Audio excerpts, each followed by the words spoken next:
How are you doing, Chip? And how are you doing, Ed? I'm doing okay. Good to see you again. Yeah. Very proud to be celebrating another Ed. Yes. I thought we could begin talking about, you knew Ed EMSHWILLER. Or you met him several times, right? I think I met him maybe 3 times. Yeah. Yeah. 2 times at a Milford Science Fiction Writers Convention in probably 66 and 67, and then up at Rochdale College in Canada, where I saw this, the last one we saw, Project Apollo, for the first time. Yeah. And the Milford Writers Conference, yes, this event led to the making of Image, Flesh, Voice, right? Yes, yeah, which we didn't see tonight. Right, we didn't see tonight, but you were involved Although in the that. first time I went, Relativity, which we saw at the beginning of the evening, was screened. And so I saw that at the first time at the 66 Milford Science Fiction Writers Conference. Well, this is very interesting. So EMSHWILLER, of course, as many people know, was already a major figure in science fiction before he had been making films. And he had even illustrated the cover of one of your books. That's correct, right? yes. What did you have a sense of his reputation before you met him? Like, what was your sense of his reputation? He was I thought of him as a great science fiction writer, science fiction illustrator, and I didn't know he made films until I got to Milford that day, and was sitting around, and they said, "Oh, Ed is going to show a film, and he's also filming a film while he's down here." And Carol, his wife, Carol EMSHWILLER, a very good writer, was also there.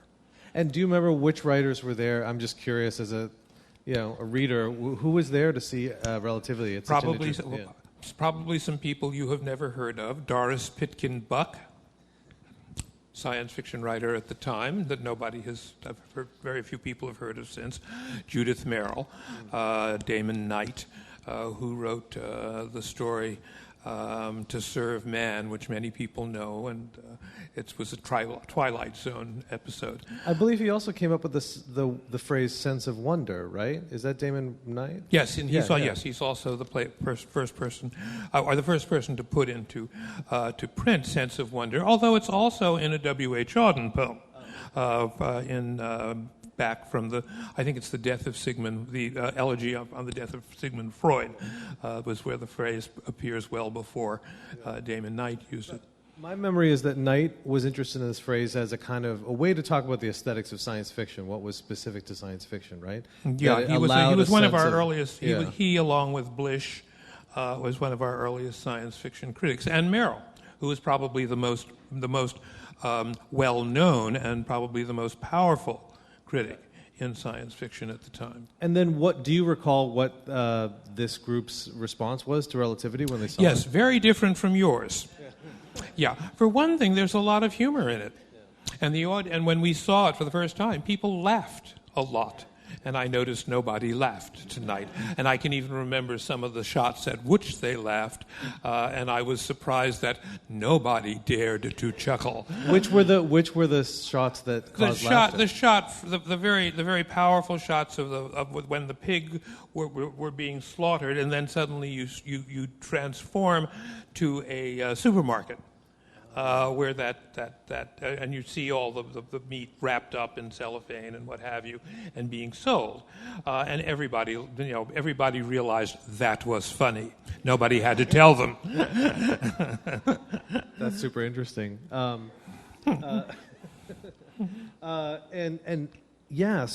then when did you? So this was one time you met Ed, and then he was shooting Image, Flesh, Voice. Right, he was shooting at the conference. Yes, either at that conference or possibly the next year's. And he even recorded your voice for the film. He recorded my voice, and he also took some shots of me. Yeah. I only saw the film once, which was possibly the next year. When he came down, and I remember that he used a long stretch of my friend Thomas Dish's voice as a voiceover. Another writer, a very very talented writer, whose work I've been very fond of, and I eventually wrote a book about, called The American Shore. But it's interesting that, and as I said, I don't know whether I have an image, whether there's just a fragment of my voice in Image, Flesh, and Voice, whether there's a fragment of me. But I do know he filmed a lot, and like most filmmakers, there was a lot of filming, and then there was a lot of stuff left out. In Project Apollo, I have a feeling that he was probably still fiddling with Project Apollo when I saw it at Rochdale. And I have a feeling there have been some changes since then that he perhaps put into the film from when I saw it before, because my favorite shot isn't there. What was your favorite shot? My favorite shot was a long thing where it's when you've been back and forth inside the rocket and outside the rocket, and we're getting ready for the takeoff.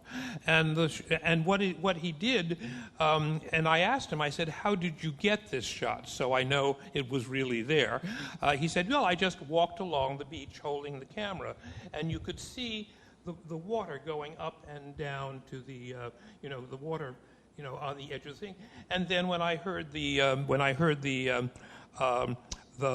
rocket start to take off, I just lifted the camera, and the rocket started to take off, and I followed the rocket up into the air. Well, you've got to remember that that's a heavy camera. And one of the things that I had realized, Ed at that time was a fairly strong guy, and he could carry his camera very, very well. And so, and one of the things is when he took the shot, I think there is the section of the shot that that is used in the film when the rocket indeed takes off. But I think the beginning of that shot, where you go along the beach and get into it, I think has been removed, and I have a feeling I know why. I think maybe too. Why do you think? Okay, one of the things that Ed had a great delight in was humor, and the Army, for whom this film was made, didn't want a humorous film. There was another shot that I think is a little different, where there was one very funny shot in Project Apollo where you see a bunch of men talking, but their speech is all, you can't understand what they're saying. The speech is all staticky. And you see them, and they're all talking very seriously, and they go, which is exactly the effect it makes. And I said, well, why? I said, again, that produced laughter. And he said, yeah, because I could never understand what those guys were saying to each other anyway. So I just decided to do that to it.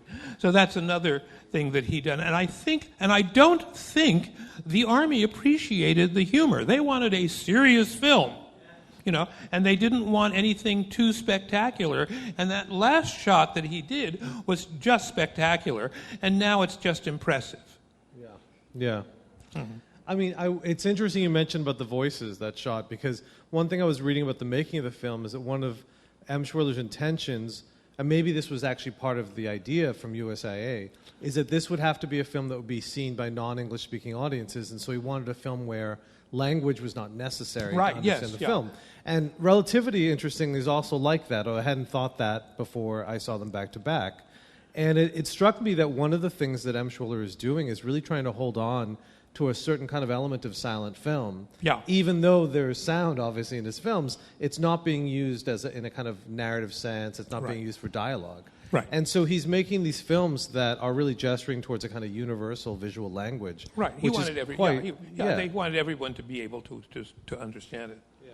I was also reading, it's interesting that he made this film before, he started making the film before the actual Apollo mission had happened. Right, yes. And so, and I read there, so apparently Stanley Kubrick had seen Relativity. Right. Relativity is a film, as Jesse mentioned, that if you read the moment of the mid-'60s, is getting talked about a lot as an important experimental film. Yeah. Mm-hmm. And so Kubrick sees it, and he's like, oh, I want this guy to work on 2001. Yes. So he contacts EMSHWILLER and says, I'd like you to work in 2001. EMSHWILLER says, I'm very flattered, thank you, but I'm working on something much more important. Yes. And it was this film. It was Project Apollo. Yes. And I read that, which I love, but also it's like, it seems that according to Robert Haller, who helped keep the film preserved over the years.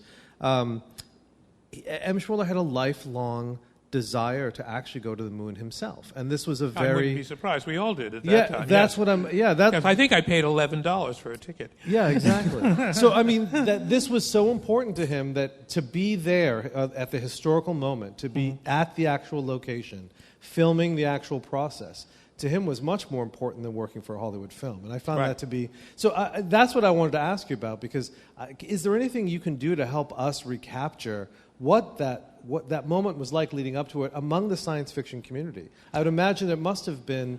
the Apollo mission must have been an enormous interest. I mean, all I can say is yes, it was. We did not know that the space program very shortly was going to be completely curtailed. For one thing, it was when we thought that the space program was going to continue on and on. I see. So this would be the beginning of much more. Right. Yeah. Instead, we got a shuttle.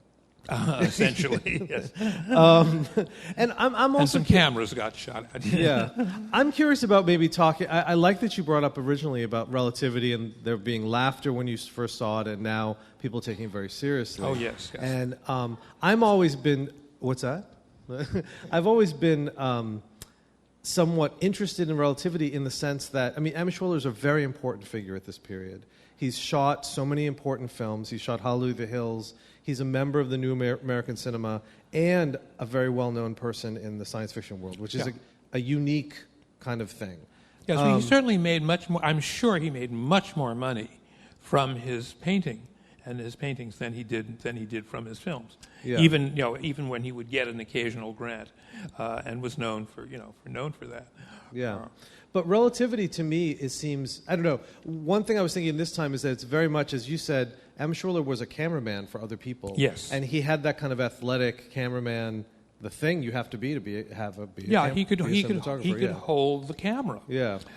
And he could hold it still, and he could walk with the camera and move. That's what when I saw what is it, George Dumpson's place? Yes. For the first time this afternoon. Yeah. And I was very struck by that. It's been shown earlier, I believe, here, and it's very much like a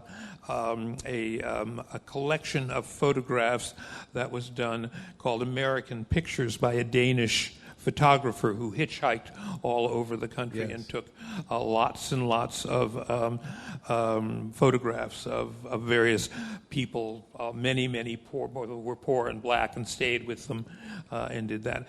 And I'm trying to remember what the name of the photographer was. I can't remember his name.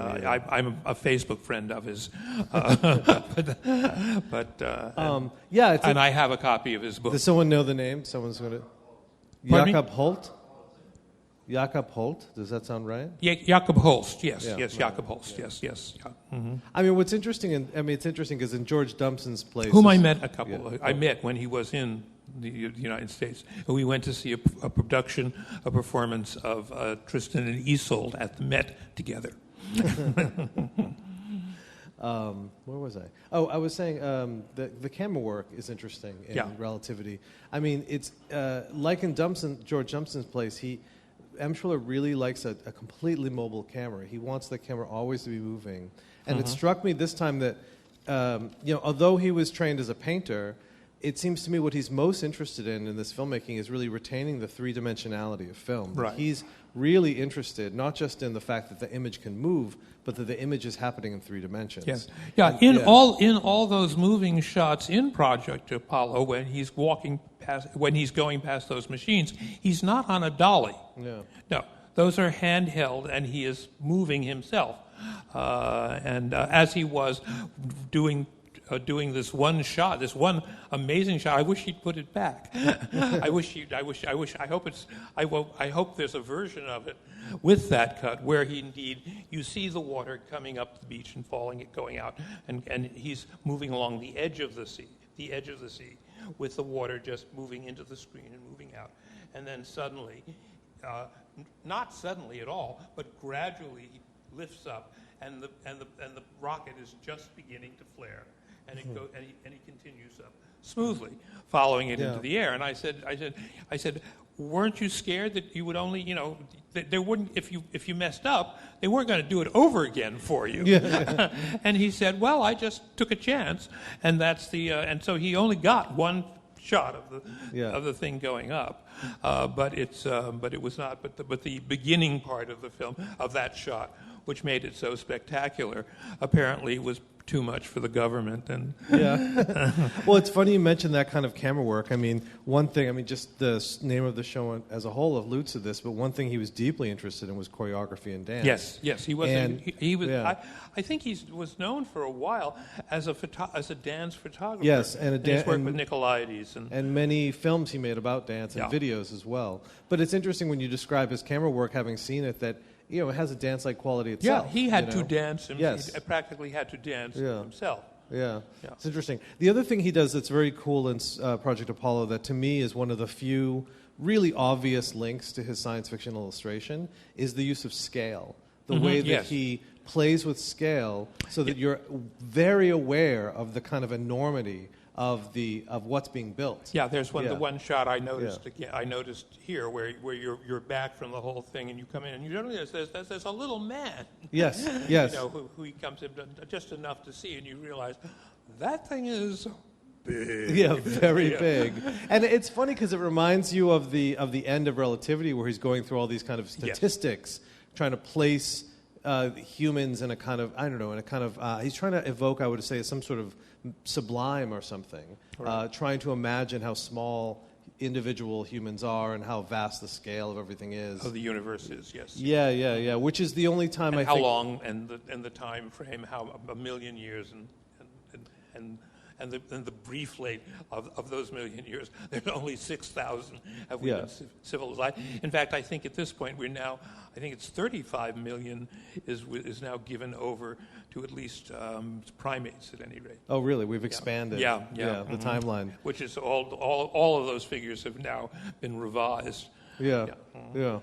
But to me, this is also drawing on an aesthetic that we see a lot in science fiction. Sure. This kind of awe at the vastness of the non-human world. At the same time, though, what's interesting about Relativity, and maybe what I also find a bit irksome about it. You were talking about things about it you didn't like. I would say, we were talking about this before. It's like, EMSHWILLER is someone that, I actually personally, I like a lot of his films. I like, for example, George Dumpson's Place and Carol are, I think, to me, two of my favorite films of his. His videos are what I actually personally think that his aesthetic truly emerges in video, that there's certain things that he wants to do with film, with the physical mechanisms of film, and he's very interested in kind of camera effects and these kind of optical play. And there's something about in film now that doesn't age well to me. Right. But yet in early analog video, it's like, yes, this is exactly what we want video to be. We want video to be this kind of toy box of possibilities. And also the other thing is that here, he's really interested in playing with physical space and morphing physical space into these unreal spaces, which is somewhat interesting, but it's something that's been going on since the 20s in film. Whereas when he enters into video, he's really exploring for the first time video space and these very strange environments, like what we would call virtual spaces inside of electronic media. So for me, this stuff is interesting, but it's kind of the tail end of something I would say that avant-garde filmmaking is doing from the 20s, 30s, and 40s on that's about to die. Whereas what's really happening in the mid-60s that we now remember more are like the work of Andy Warhol and some of Stan Brakhage and Gregory Markopoulos. Right, yeah. I was wondering, looking some of this, I was wondering, for a while my mother was the film librarian at the Donnell Public Library. Had nothing to do with this. But I remember she used to bring home early Brakhage films and screen them in our living room. Yeah. And then later on I was fortunate enough to run into some Guy Davenport essays on Brakhage. Yes. And I would be able to say, oh yeah, I saw those a long time ago. I saw those a long time, yeah. I mean, maybe this again is just my bias, but to me, what's interesting about that generation that EMSHWILLER's not doing is that they really dispense with the photorealistic three-dimensional space of cinema and decide we need to go somewhere else, and there are other possibilities. So for me, looking at these mid-60s films, they feel like the last gasp of surrealism, really. But what's also interesting is that it also makes me realize for the first time, thinking about his work, is that the very end of surrealism is also the very beginning of psychedelism. You know, the last bits of these kinds of surrealist shock effects of meat and death and sex and all that kind of stuff. But it's almost becoming like an acid trip. You know, and it's like it's really like it's kind of in between those two modes. It feels to me that maybe only from historically we'd think that way at the time in the mid '60s. I'm not sure people would think that way. Yeah. Yeah. Which of the videos do you like the most? Because I don't know whether I've seen any of the videos. I recently rewatched Scape Mates, and I think it's absolutely phenomenal. And I think that in some ways you could actually do a really interesting back-to-back of Scape Mates with Relativity. Because if you were to just kind of analyze them, they're doing a lot of the same things. It's a series of kind of crazy effects. So that's this 1972 film. Yeah, yes, yeah. Right, yeah. Mm-hmm. Series of crazy effects strung out in a somewhat lyrical way. Yeah, I saw that for the first time this afternoon. Yeah. Mm-hmm. And I think that, to me, there's something about that that's much more satisfying, but maybe it's because of, our contemporary bias where we take film just so much more seriously to get back to the lack of laughter, and video we have a lower expectation for, so we're willing to let it be goofy and crazy and have the silly jokes and things, and that seems in keeping. I had never seen Crossings and Meetings before this afternoon. Also great, which I enjoyed very much. Yeah, that's very great. I also thought had a lot of fun, music, a lot of humor. Yeah, so maybe that's what I'm getting at. That maybe it's not the films, it's us. Like we've lost the ability to kind of like take them less seriously, maybe. Whereas with video, it still seems like playful to us, like a toy, and we're willing to let it be silly if it wants to be. Yeah. Yeah. Yeah. I had a great discovery today, as only somebody 77 years old can have, which is to say I discovered that you can see these on television if you want, which I hadn't known. I just got a television for the first time in about 30 years and discovered that I can't operate it. The Fire Stick is beyond me, but fortunately I have an assistant who can do it. Yeah. Yeah, but I think Project Apollo is really fast. I mean, meaning that he takes... I mean, it's nice to see these two together because he's taking these kind of techniques and interests that he has in Relativity, which he can kind of go anywhere with because it's a dream space. But then he takes those ideas and those forms and then has to make a documentary with them where he's actually pushed up against physical reality that is going to be more recalcitrant to his direction. He can't actually make the things he wants happen. He has to simply be there when they happen, right? There's a little staging in the movie, but actually relatively little. And I think that maybe that makes it a stronger film for me. Yeah, well, I think. Because he has to push his form a little more to meet it. And also maybe because of his deep personal investment in the project, he seems to have given it his all. And it's quite an epic undertaking. Yeah, it's a really impressive film. I feel like if this film were more available, because I think what Jesse maybe mentioned or didn't, is that one of the weird quirks of USIA is that they were not allowed to be shown in the United States. Right, yes. I saw as I said, I saw it in Canada, which is where you had to go to see it. You had to go to see it. Yeah, so the irony is that even though EMSHWILLER seemed to really care about this film, and this was a very important film for him, ironically, it really didn't get to show in the United States at all until, I think, the 1990s, after he had passed away. So... Yeah. It makes one wonder if this had been circulated in the U.S. as an avant-garde film versus as a piece of American propaganda. If it could have. Possibly I'm sure he, possibly a copy did. I don't know. Possibly. But I saw it incidentally. I saw it on the weekend of the moon landing. Oh yeah. Yeah, well, I happened to be up there I had been invited to Canada to Rochdale College, where Ed was indeed showing the film in Canada, where it could indeed. And do you recall any of the responses to the film at the time? Yeah, everybody loved it. Yeah, of course. Yeah, although, as I said, my sense is that there was a little bit more. I think Ed was one of these artists who never stopped fiddling with the stuff he did, no matter, probably for years. I've definitely gotten the sense of that he's a fiddler in that way. Yeah, right. And I suspect he went on fiddling with that. Whether there was a version that was given to the what is it, UIA. USIA. Yeah. And told, okay, now you've got it. You gave me my money. Now I have the A and B roles, but I will go on, with another director's cut. Yeah.